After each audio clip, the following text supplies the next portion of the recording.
जानेंगे Vodafone idea share को लेकर। सबसे ज्यादा टूटा है वो है वोडाफोन आइडिया, करीब 7% के आसपास की गिरावट है और 3 महीने में ये शेयर आधा हो गया है।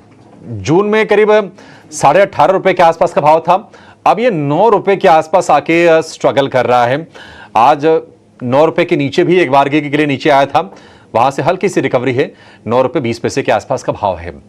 आज क्या टेंशन आई है, क्योंकि लगातार बुरी खबरें आ रही हैं वोडाफोन आइडिया के लिए। कभी क्यूरेटिव पिटीशन खारिज होती है तो कभी कस्टमर घट जाते हैं, तो ऐसी चीजें चल रही हैं। आज मुश्किल क्या है बताने के लिए हमारे सहयोगी वरुण दुबे हमारे साथ जुड़ गए हैं। वरुण बताइए, नई दिक्कत क्या है वोडाफोन आइडिया के लिए? डेफिनेटली अभिषेक, जैसे कि आपने हाईलाइट किया कि लगातार इस कंपनी के साथ दिक्कतें रहती है और आपने कहा कि ग्राहक घटते जाते हैं, तो मुझे तो याद नहीं कब मैंने देखा था कि इस कंपनी के ग्राहक बड़े होंगे। हमेशा घटते ही गए हैं और आप देखिए सितंबर हो अगस्त हो, लगातार हमने घटते हुए देखा है। लेकिन आज की जो परेशानी सबसे बड़ी है वो मैं आपको बता देता हूँ, क्योंकि 50 वीक लो पे स्टॉक ट्रेड कर रहा है। जून से अगर आप देखेंगे तो आधा हो चुका है और अब तो ये सिंगल डिजिट का स्टॉक बन चुका है। दरअसल आपको याद होगा, इस कंपनी ने जो स्पेक्ट्रम जीते थे उसके लिए कहीं ना कहीं इनको स्पेक्ट्रम का जो भुगतान है वो करना था, जो बकाया था उसके लिए मॉनिटरिंग दिया गया था। जो मॉनिटरिंग दिया गया था वो दरअसल सितंबर 2025 तक का था, बैंक गारंटी जो देनी थी। और वो मॉनिटरिंग जो है उसके ख़त्म होने के 1 साल पहले इन कंपनियों को या फिर वोडाफोन आइडिया को वो जो बैंक गारंटी है वो जमा करनी थी। और खबर अब ये आ रही है कि बैंक गारंटी जमा करने के लिए यहाँ पे इनने जो अतिरिक्त समय मांगा था या फिर इन्होंने जो छूट मांगी थी उसको यहाँ पे खारिज कर दिया गया है और इनको कहीं ना कहीं अभी बैंक गारंटी जमा करनी पड़ेगी। अब बैंक गारंटी कितनी है?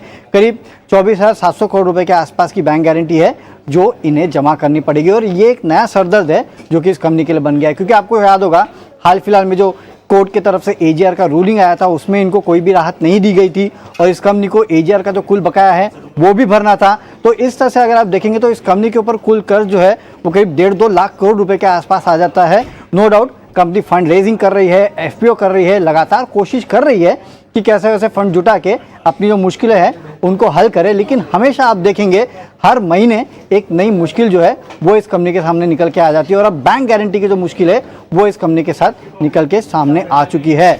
और जैसे कि आप कह रहे हैं कि लगातार कंपनी कस्टमर तो गंवा ही रही थी, हालांकि जो रेट था वो थोड़ा कम हुआ था, लेकिन अभी भी अगर आप देखेंगे तो कंपनी लगातार कस्टमर गंवा ही रही है।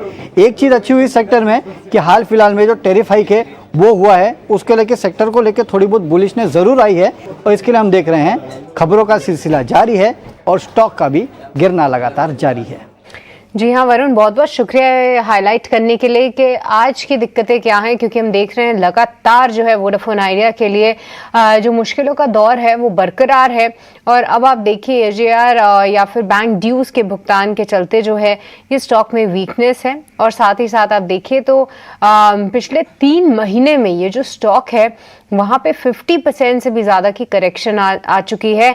इसके मुकाबले अगर आप फंडामेंटली मजबूत भारती एयरटेल को देखेंगे तो ऐसे गिरते बाजार में भी लगभग 1.5% की तेज़ी जो है ये स्टॉक होल्ड कर रहा है। तो क्लियरली आप देख सकते हैं कि किस तरीके से ऐसे बाजार में भी जो कुछ एक सेलेक्ट कंपनीज हैं उनको जो है मार्केट रिवॉर्ड करता हुआ दिख रहा है।